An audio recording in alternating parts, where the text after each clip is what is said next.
যিটো maturity tank ready for sale, বাকীটো needle এটা ষ্টাৰ্টাৰ থাকিব। তাৰ পৰা আকৌ 2 মাহৰ পাছত এইটো আকৌ সিঁচিব লাগে মানে 2 মাহৰ পাছত মানে মেচিউৰিটি। গুড মৰ্নিং কৃষক বন্ধুসকল, আমি ৰদালি কৃষি ফাৰ্মলৈ আপোনালোকক স্বাগতম জনাইছোঁ। আমাৰ এতিয়া শিঙি মাগুৰৰ লাষ্ট এটা জগি আছে। আমি এতিয়া এই পোৱালিবিলাক প্ৰথমত আমি নেচাৰেল ফিড খুৱাব লাগে, নহ'লে মানে বচাবলৈ বহুত টান। এতিয়া আমি কেনেকৈ নেচাৰেল ফিড দেখাইছোঁ, পোৱালি কেনেকৈ বচাব লাগে সেইখিনি আপোনালোকক আমি দেখাব গৈ আছোঁ। 7 দিনলৈকে পোৱালিৰ স্পৰ্শকাতৰ সময়। এই 7 দিন যদি আমি প্ৰপাৰলি পোৱালিখিনিক নিগুণীয়াকৈ বচাব পাৰোঁ, তেতিয়াহ'লে আমি ভালকৈ বচাব পাৰিম। গতিকে আমি আপোনালোকক ভিডিঅ'টো দেখাবলৈ গৈ আছোঁ, আপোনালোকে স্কিপ নকৰাকৈ চাই থাকিব।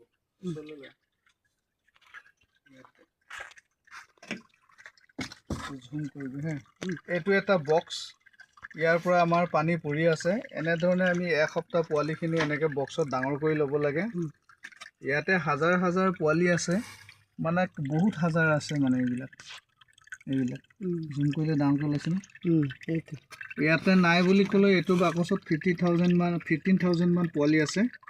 এতিয়া এই পোৱালিখিনিক আমি এনেধৰণে পুখুৰীৰ পৰা জাবৰ জোঁথৰ আনি ইয়াত দি পেলাই ইয়াতে ফাইটোপ্লেংটন এতিয়া যোগাৰ কৰি আছোঁ। ইহঁতে ফাইটোপ্লেংটন খাই আছে, কাৰণ 20-25 দিন হ'লেহে ইহঁতে জুঅ'প্লেংটন খাব পাৰিব। এতিয়া ফাইটোপ্লেংটনত ডাঙৰ হৈ আছে। আৰু ইয়াৰ লগতে আমি সময়ে সময়ে মানে নেচাৰেলভাৱে খাবলৈ ইয়াতে আমি এইটো বৰলৰ টোপ পাৰি আনিছোঁ। বৰলৰ টোপৰ এই কোমলীয়া অংশটো আমি ইয়াতে এনেকৈ খচি পেলাই দিছোঁ। খচি পেলাই দিলে এইখিনি পোৱালিয়ে খাব, সহজতে খাব আৰু হজম হৈ যাব। গতিকে এইখিনি খুৱাই পেলাই আমি ৰাখিব পাৰোঁ। গতিকে আপোনালোকে ওচৰে পাঁজৰে থকা বৰলৰ বাঁহটো খুব ইম্পৰ্টেণ্ট, জনাৰ কাৰণে ইম্পৰ্টেণ্ট আৰু নজনাৰ কাৰণে ইম্পৰ্টেণ্ট নহয়। গতিকে এইবিলাকত আছে, আমি এইটো প্লেংটন নেটেৰে ঢাকি থৈ দিছোঁ। ইয়াৰ মুখ্য কাৰণ হৈছে কি, ইয়াতে মহ যদি সোমায়, মহে যদি কণী পাৰি দিয়ে, তেতিয়াহ'লে মহৰ পৰা কণী হ'ব পৰা সেই বস্তুখিনি পোৱালিখিনি খাই পেলাব। গতিকে আমি ইয়াতে মহ দিয়া নাই, আমাৰ 3টা বাকচতে পোৱালি ফুল আছে। আৰু আপোনালোকে এতিয়া নেচাৰেলি কেনেকৈ হ'ব, এইটো আমি এতিয়া পুখুৰীৰ পৰা এইটো ফাইটোপ্লেংটন, এইটো আমি জাবৰখিনি লৈ আনিলোঁ। লৈ অনাৰ কাৰণে ইয়াৰ লগত ফাইটোপ্লেংটন আহিলে আৰু এই ফাইটোপ্লেংটন খাই আছে। এইখিনি পোৱালিখিনি দেখাওঁ, নাচি আছে ন,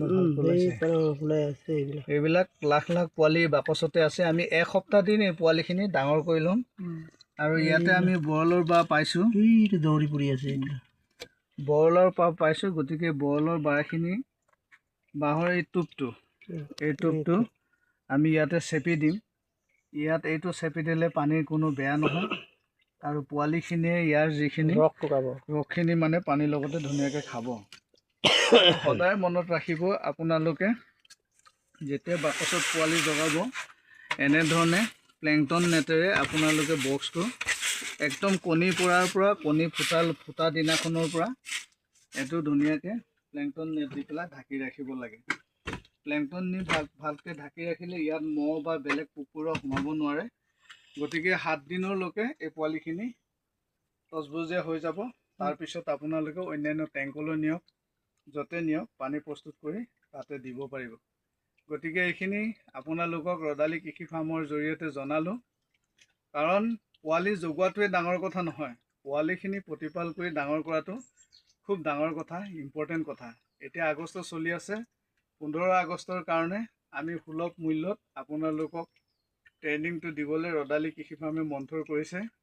গতিকে কোনো সদাশয় ব্যক্তিয়ে যদি থলুৱা মাছৰ কৃত্ৰিম প্ৰজনন অনলি 1200 টকাৰ এটা ছেটআপত বনাই যদি লাখ লাখ পোৱালি জগাব মন আছে, আৰু যদি থলুৱা মাছৰ খেতি কৰিম বুলি ভাবিছে, ইচ্ছুক যুৱক যুৱতীসকলে আমাৰ ৰদালি কৃষি ফাৰ্মৰ লগত যোগাযোগ কৰিব পাৰে। আমাৰ ৰদালি কৃষি ফাৰ্মত থকা খোৱাৰ গোটেই সুবিধাখিনি আছে। গতিকে খুব কম খৰচতে মই 15 আগষ্ট উপলক্ষে মানুহক শিকাম বুলি ভাবিছোঁ। গতিকে আপোনালোকে ৰদালি কৃষি ফাৰ্ম ইউটিউবত গৈ আপোনালোকে মোক বিচাৰিলে পাব, নাইবা মোৰ ফোন নম্বৰ হৈছে 6000201502। এই নম্বৰ আপোনালোকে যোগাযোগ কৰি মোক পাব। ধন্যবাদ। জয় অসম, জয় হিন্দ।